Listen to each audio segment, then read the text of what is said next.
Every year, Mexican drug cartels generate an estimated $150 billion in revenue. Most of it arrives in the same form: crumpled $20 bills stuffed into duffel bags, stashed in stash houses across Los Angeles, Chicago, New York, and Atlanta. This is the cartel's biggest problem. Not the DEA, not rival gunmen, not border walls. Cash. Billions of dollars in physical, unmarked, untraceable American cash that cannot be deposited, cannot be wired, and cannot be spent without triggering the exact financial surveillance systems designed to catch it. For decades, cartels solved this problem the old-fashioned way: bulk cash smuggling, armored trucks crossing the border southbound, shell companies in Panama, real estate in Miami. It worked, but it was slow, expensive, and dangerous. Every shipment risked seizure. Every bank transfer risked a suspicious activity report. Then, sometime around 2016, the cartels found a better option: a system so elegant, so invisible, and so efficient that it has now replaced nearly every other laundering method in the Western Hemisphere. A system built not by criminals, but by the economics of China's capital controls. It's called the Chinese Money Laundering Network. The U.S. Treasury considers it the most significant money laundering threat in the Americas. And to understand how it works, you have to forget everything you think you know about how dirty money moves. Stacked in back rooms, bundled in plastic wrap, hidden behind false walls and beneath loose floorboards. The reality of cartel cash is not a digital abstraction, but a physical mountain, an avalanche of small, worn bills. Every year, the combined weight of this money would crush the foundations of any bank vault. $150 billion. That is the estimate. Not in wire transfers or offshore accounts, but in actual currency. $20 bills, tens, fives, even singles, hauled in duffel bags, counted by hand, and stored in stash houses from the San Fernando Valley to the south side of Chicago.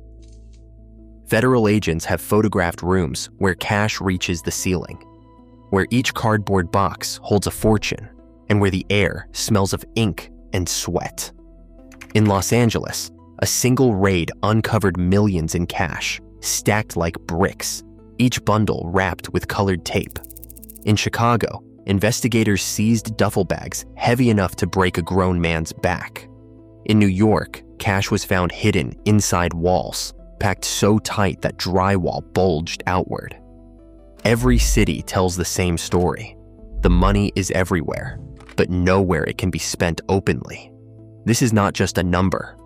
$150 billion means more than 7,000 tons of cash, if counted out in 20s. It means entire rooms, entire houses, given over to nothing but storage. It means a logistical nightmare for the cartels themselves. The bills are dirty, used, and untraceable. But they are also a liability, a target for thieves, a risk for every courier, a daily puzzle for cartel accountants. Each bundle must be moved, counted, hidden, cleaned. Every dollar is both a prize and a curse. The scale is staggering. In a single year, cartel cash could buy every home in a mid-sized American city. It could pay the salaries of every police officer in Los Angeles for a decade. Yet it sits, inert, waiting for a way out. This is the true face of the problem. Not just the drugs, not just the violence, but the sheer, crushing mass of money itself. In neighborhoods across Los Angeles, Chicago, and Atlanta, the presence of cartel cash is not hidden. It leaks into daily life. Residents notice the trucks that arrive after midnight, headlights off, engines idling at the curb. Men unload duffel bags, moving with practiced urgency. The air turns sharp, chemical, and metallic, lingering long after the vehicles have vanished. In some blocks, the smell of cash washers is stronger than the scent of food from the corner taqueria. Children walk to school past shuttered storefronts with blacked-out windows. Behind those walls, bundles of bills are sorted, counted, and cleaned. City code enforcement logs dozens of complaints each year about strange odors and late-night activity. In Los Angeles, 84 violations for strong chemical odors were filed at warehouse addresses later linked to cash washing sites. Chicago's Department of Buildings recorded 63 similar cases, each one a sign that something is being scrubbed out of sight. Crime statistics trace the ripple effect. In Zip, 90044, aggravated robbery climbed 27% in 2 years. In Chicago's 60618, police documented a spike in illegal firearm storage and a rise in arson calls, fires sparked by the flammable liquids used to strip ink from bills. In Brooklyn, residents complain of a low hum from industrial fans and the acrid reek of burning money drifting through open windows before dawn. Community leaders do not mince words. Maya Lopez, an activist in South Central Los Angeles, describes it plainly. The trucks roll in at 2 a.m., the men unload duffel bags, and the whole block smells like hot metal for hours. Carlos Gomez, an alderman in Chicago, testifies that the surge in overnight freight traffic is not just business. It is a cash-moving pipeline fueling violence. The evidence is everywhere, but the solution is nowhere in sight. These are not just numbers on a chart. They are the sound, smell, and fear that define life in the shadow of cartel money. Armored trucks once rumbled south on the interstates, their steel walls packed not with payrolls or electronics, but with bricks of cartel cash. Some wore the logos of legitimate couriers. Some ran unmarked, blending in with the night traffic between Atlanta and Laredo. Inside, duffel bags of small bills, 10s, 20s, and 5s, stacked floor to ceiling. Each run meant millions in untraceable currency, hidden behind false manifests and forged bills of lading. Drivers carried paperwork for machine parts or consumer goods, but the real cargo was always cash. The system worked until it did not. By 2014, the DEA had ramped up highway checkpoints and stop and search operations. In 1 year, federal agents seized over $30 million in undeclared cash from trucks on the Atlanta to Charlotte corridor alone. Seizure rates soared, and so did the cost of bribes and lost loads. Couriers began riding with armed guards, sometimes disguised as security contractors, sometimes as nothing at all. Every trip risked a raid, an arrest, or a quiet robbery on the Texas side of the border. Even with armored plating, the trucks could not outrun paperwork. Each crossing left a trace: vehicle registrations, customs forms, shipping invoices. Every document became a thread for investigators to pull. The armored truck era gave the cartels scale, but it also gave them a paper trail. The old playbook was reaching its breaking point. Paper companies, numbered accounts, names that exist only on a single sheet of letterhead. For years, this was the next move in the laundering playbook. Slip cartel cash behind a maze of offshore shell firms. Panama, the British Virgin Islands, the Caymans, each one promising secrecy, each one selling the illusion of legitimacy. The money arrived as wires, checks, and invoices for phantom shipments. $1 million for consulting, $5 million for agricultural equipment that never left the dock. On paper, everything matched. In reality, nothing did. These shells had no offices, no employees, no phone numbers, just a registered agent and a post office box. The true owners, cartel bosses, strawmen, relatives, were hidden behind layers of nominee directors and forged signatures. U.S. investigators tried to follow the trail, but every path led to another dead end.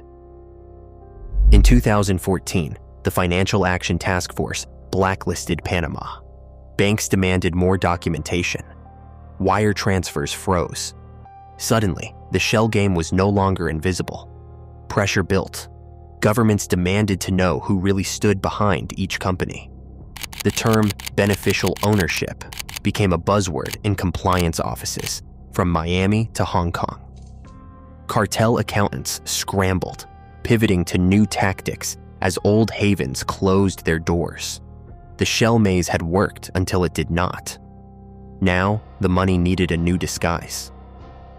The skyline of Miami glitters with glass towers and waterfront condos, but behind the shine lies a different kind of currency. For years, cartel accountants funneled stacks of cash into the city's luxury real estate. A penthouse on Brickell Avenue bought in cash. A string of condos in Sunny Isles, each deeded to a shell company with no real owner. The money moved quietly, disguised as legitimate investment, hidden behind layers of paperwork and silent partners. Property values soared. In the so-called Golden Triangle, the average price per square foot doubled in less than a decade. But the math did not add up. Federal agents noticed the pattern: condos selling for millions, then sitting empty, their windows dark night after night. In 2016, the Treasury issued geographic targeting orders, forcing title companies to identify the true buyers behind every cash deal above $1 million. The effect was immediate. Sales plunged. Secret owners walked away. In one sweep, authorities seized 3 condos worth $8.4 million, all traced to a single cartel front. The loophole was closing. Miami's real estate play, once the easiest way to disappear dirty cash, had become a risk, too visible, too exposed, too easy to freeze. The search for a new exit ramp began. Numbers do not lie, but sometimes they whisper before anyone hears. In mid-2016, a FinCEN analyst sat before a wall of transaction ledgers, scanning for patterns in the noise. The old signs, suitcases of cash, armored trucks, shell companies, had grown familiar. But a new blip appeared, small at first, a sudden spike in low-value remittances, each under $3,000, streaming out of cities like Los Angeles, Houston, New York, and Miami. The amounts were always just below regulatory thresholds: $2,995, $2,999, $2,500, repeating day after day, week after week. The same round numbers, the same correspondent banks, the same 12 to 24-hour turnaround. Far too fast for any ordinary remittance. Between 2020 and 2024, FinCEN flagged $312 billion in suspicious activity tied to these micro remittances. 78% of all flagged transactions fell below $3,000. In the baseline years before, less than 15% did. Now, the under $3,000 band lit up the system like a warning flare. Karen Whitaker, the senior suspicious activity report analyst who first documented the anomaly, described it to the Senate Banking Committee. When we slice the data by transaction size, the sub $3,000 band lit up like a beacon. The same dollar amounts kept reappearing day after day, moving through the same correspondent banks, and then re-emerging on the other side of the Pacific in renminbi accounts. That convergence was the hallmark of the Chinese cartel micro-remittance conduit. The ledgers told their own story. Each transfer was small enough to avoid automatic reporting, but together they formed a river of cash, invisible to the old tools. Geographic clusters emerged: Los Angeles, Houston, Miami, New York, each with more than 10,000 micro-transfers a month. The money moved quickly, cycling through the system in less than a day, then vanishing into offshore accounts. No armored trucks, no duffel bags, no paper trail that a detective could follow from a warehouse to a bank vault. Just a scatter of digital footprints, each too faint to trigger an alarm on its own. The anomaly was more than a statistical oddity. It was a warning shot, a sign that the old rules no longer applied. In the words of one Treasury official, "You have to forget everything you think you know about how dirty money moves." The evidence was there, hiding in plain sight. All it took was someone willing to listen. In China, the rules are simple, but absolute. Every citizen faces a hard ceiling, $50,000. That is the annual limit on how much anyone can legally move out of the country. The State Administration of Foreign Exchange, SAFE, sets the quota, tracks every transfer, and polices the exits.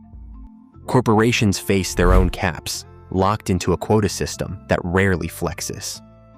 For the wealthy, for exporters, for anyone with money to move, the official channels are a locked door. But need finds a way. Demand for dollars in China runs deep, deeper than any rulebook. Entrepreneurs want to buy property in Vancouver or Sydney. Students need tuition wired to New York. Investors chase stakes in foreign tech. Above all, there are those who simply want a safe haven for their savings, out of reach of Beijing's regulators. The official path is blocked. The underground market steps in. This is the economic engine that powers the new channel. On one side, Chinese clients desperate for dollars. On the other, Mexican cartels desperate to make their mountains of US cash disappear. The exchange is direct.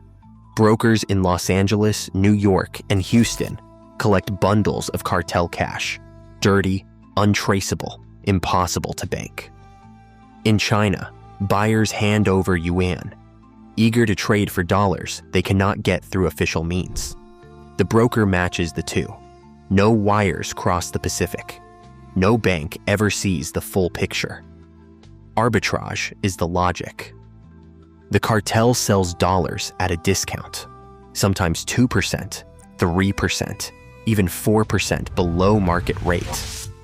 Chinese buyers pay a premium, happy to get around the $50,000 cap. The broker pockets the spread. Everyone wins, except the system built to stop them. SAFE's own numbers tell the story. Hundreds of billions in pent-up demand. A black market for dollars that dwarfs the legal quota.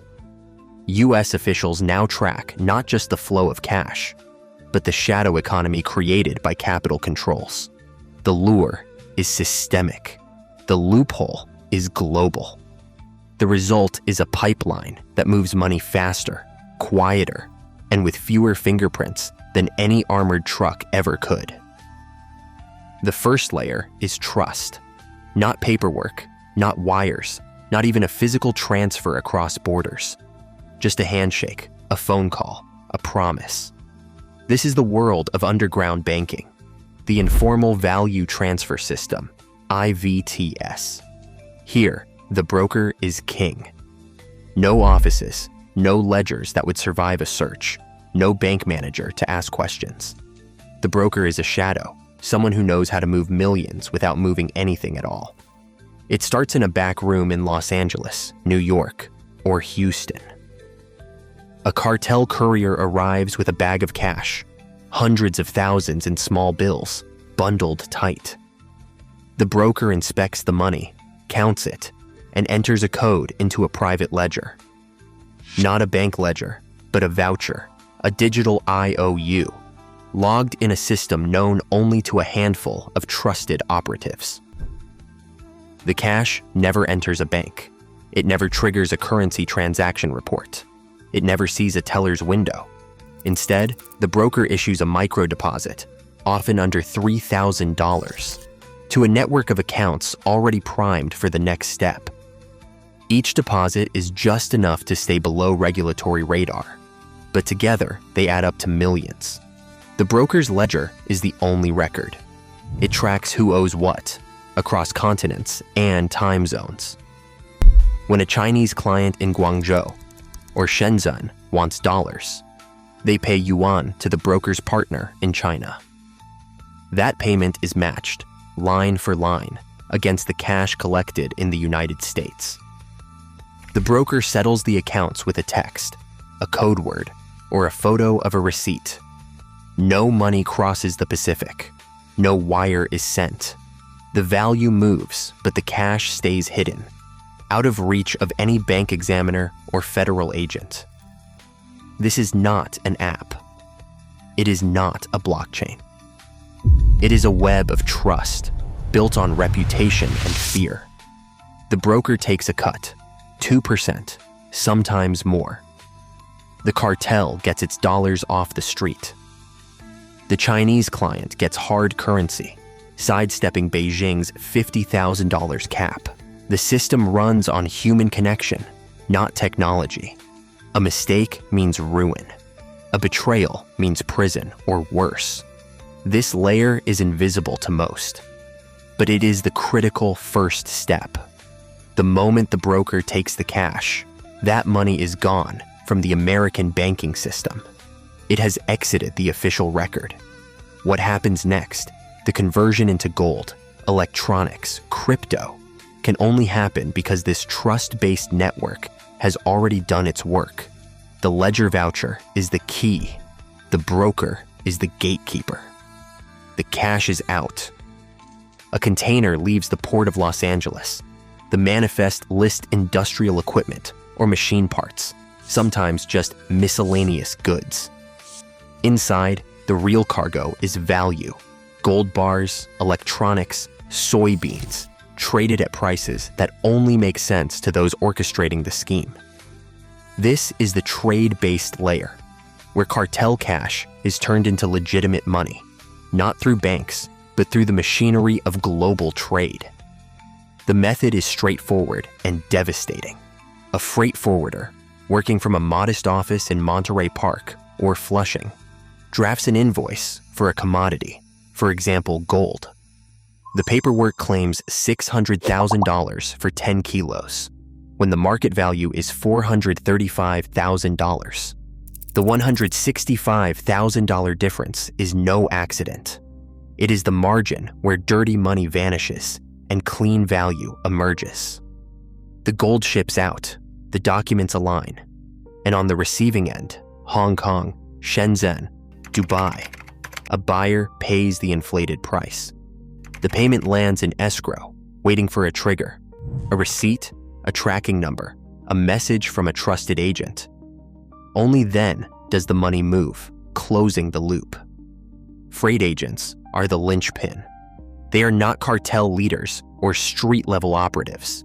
They are logistics experts, moving containers, filing customs forms, making each shipment appear routine on paper. They know which ports to avoid, which inspectors can be persuaded, which routes move fastest. Their job is to make the extraordinary look like business as usual. A container of gold bars, a pallet of iPhones, a truckload of soybeans, all bought, shipped, and sold at prices that never quite add up. The paper trail is thick, but the story it tells is fiction. This is not about wire transfers or digital wallets. It is a mirror transaction. Physical goods leave the United States, payments return through a maze of escrow accounts and offshore companies. Cash from a Los Angeles stash house becomes yuan or dollars in a Shenzhen corporate account, cleansed by global trade. The trigger is confirmation. Freight arrives, paperwork clears, funds move. No bank sees the whole picture. Customs checks cargo, not price. The money flows in daylight, hidden by the sheer scale of commerce. In 2023, Operation Catch-22 seized $45 million in gold moved through this system. Invoices were inflated by 38%. Every ounce was a fingerprint, every shipment a clue. Yet for every bust, hundreds of containers slip through, their value masked by paperwork and routine. Here, laundering is just another transaction in a world that never stops moving. A phone vibrates in a Chinatown back room. The code is simple. a photo of a numbered slip, a voice note, a string of digits. Minutes later, a courier walks out with a burner phone and a memory stick. This is not a bank. It is the digital bridge, the final link in a chain that turns cartel cash into pure, untraceable value. The old world ran on armored trucks and gold bars. The new world runs on code. At the center stands the OTC desk. Not a Wall Street trading floor, but a dimly lit office, a handful of trusted brokers, and a laptop with a direct line to the world's deepest liquidity. Here, cash becomes crypto. Not Bitcoin, not Ethereum, but stable coins, digital dollars that never sleep. The handoff is fast. Cartel cash, counted and bundled, is exchanged for USDT or USDC, pegged to the dollar but free from the rules of any central bank. The desk takes a cut, 2%, sometimes 3%. The rest is uploaded, gone from the street, alive on the blockchain. Chainalysis tracked the flows. In 2025 alone, over $3 billion in stablecoins moved through Chinese OTC desks tied to cartel networks. The pattern is clear. Small trades repeated day and night, each just under the threshold that would trigger a compliance check. The numbers blur: $2,990, $2,995, $2,999, identical amounts, identical timing, scattered across hundreds of wallets. Each transfer is a ghost, gone before the system can blink. But speed is not the only weapon. Anonymity is the shield. The stablecoins do not sit idle. They pass through mixers, digital laundromats that scramble the trail. One address becomes 100, 100 become 1,000. By the time the funds reach a Chinese exchange, the origin is lost in the noise. The blockchain records every transaction, but the truth is buried under layers of code and obfuscation. Even the best forensic teams struggle to follow the money past the first hop. The brokers call it Black U, the invisible river. For the cartels, it is the perfect solution. Instant settlement, no questions, no borders. For Chinese clients, it is a lifeline, a way to turn yuan into dollars without ever touching a bank. For law enforcement, it is a dead end. The cash is gone. The evidence is digital dust. This is the end game of value laundering. No more trucks, no more gold. Just a string of numbers, moving at the speed of light, beyond the reach of any badge or subpoena. Federal prosecutors rarely get a shot at the full machinery. But in 2023, Operation Catch-22 gave them one. The indictment ran nearly 200 pages. Names, dates, wiretaps, gold receipts. At the center, a corridor linking Los Angeles stash houses to Hong Kong vaults, with $45 million in gold bars as the evidence trail. It started with a tip. An informant in Monterey Park, nervous and sweating, handed over a list of container numbers, each one tied to a shipment declared as industrial scrap or miscellaneous parts, but the manifests were fiction. Inside the containers, gold bars stamped with serials scraped off, shrink-wrapped in layers of plastic and tape. The paperwork claimed $600,000 per shipment. The market price was $435,000. The difference, $165,000 per load, was pure shadow money, value laundered through the margin. The gold moved fast, out of Los Angeles, through the port, across the Pacific. Upon arrival in Hong Kong, a trusted agent confirmed the cargo, then released payment from an escrow account. The funds landed in a Shenzhen shell company, disguised as tech sector revenue. On paper, nothing unusual. In reality, every ounce carried the fingerprint of cartel cash, scrubbed clean by global trade. The deals DEA spent months tracing the cycle. Micro deposits in Los Angeles, each under $10,000, fed into a local money service business. The business bought gold from a downtown dealer, paid above spot, and shipped the bars overseas. Every step left a sliver of evidence, a security camera photo, a wire transfer, a customs declaration. But the network was careful. No single transaction looked suspicious. Only the pattern revealed the scheme. In court, the lead DEA investigator took the stand. His words were blunt. He said, "This was not a drug deal. This was a supply chain. The cash moved as gold, the gold as paperwork, the paperwork as digital code. By the time we found the money, it was already gone." The jury heard the numbers. $45 million seized, 3 shell companies dismantled, 12 defendants facing federal charges. Yet for every shipment caught, hundreds more vanished into the system. The case left a mark, not just in the courtroom, but in the neighborhoods where the cash began. After the indictments, the gold corridor went quiet. Stash houses emptied overnight. Freight agents disappeared. But on the street, the question lingered. How many more corridors still run, silent and unseen, beneath the surface of ordinary life? A church stands on the corner of Florence and Main, its doors open to a congregation that has seen too much. Pastor Samuel Ortiz keeps a notebook on his desk.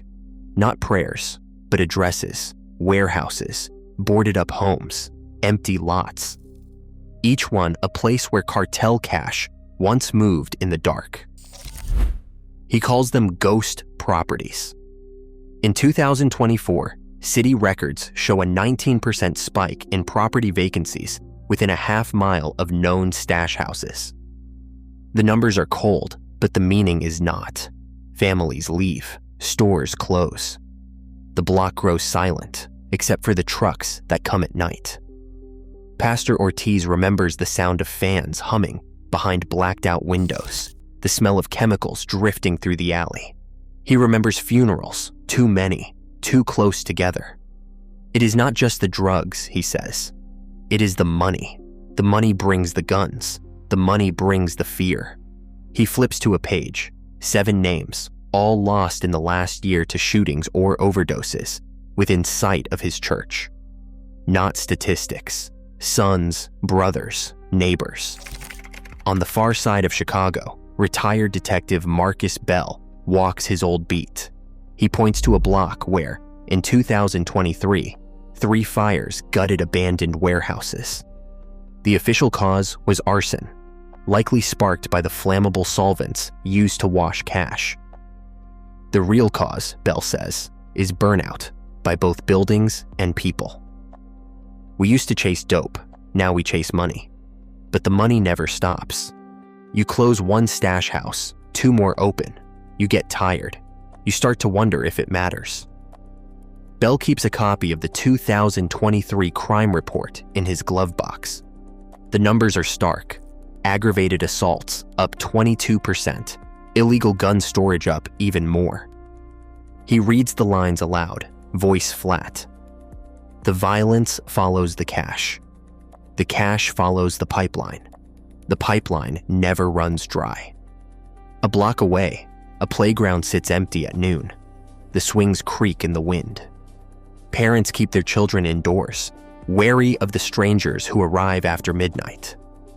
The city posts notices that read, "Unsafe structure. Do not enter." But the real warning is unspoken. In neighborhoods shaped by cartel money, trust is the first thing to vanish. The last thing left is fear. In Atlanta, the story repeats. A local pastor, a burned-out detective, a mother who boards up her windows. The details change. The pattern does not. Cash flows in. People move out. The landscape shifts. More vacant lots, more complaints, more funerals. The cost is measured in lives and in the slow unraveling of community. The numbers tell one story. The faces tell another. Both are true. Today, billions in cartel cash slip through a shadow network, unseen, untraceable, and untouched by border walls or surveillance. The old risks, armored trucks, midnight runs, and hidden compartments fade into memory. In their place, encrypted chats, silent couriers, invisible wires. This is not a distant threat. It unfolds in real time, beneath the surface of every city. Until the money stops moving, the violence never does. What would it take to break the circuit?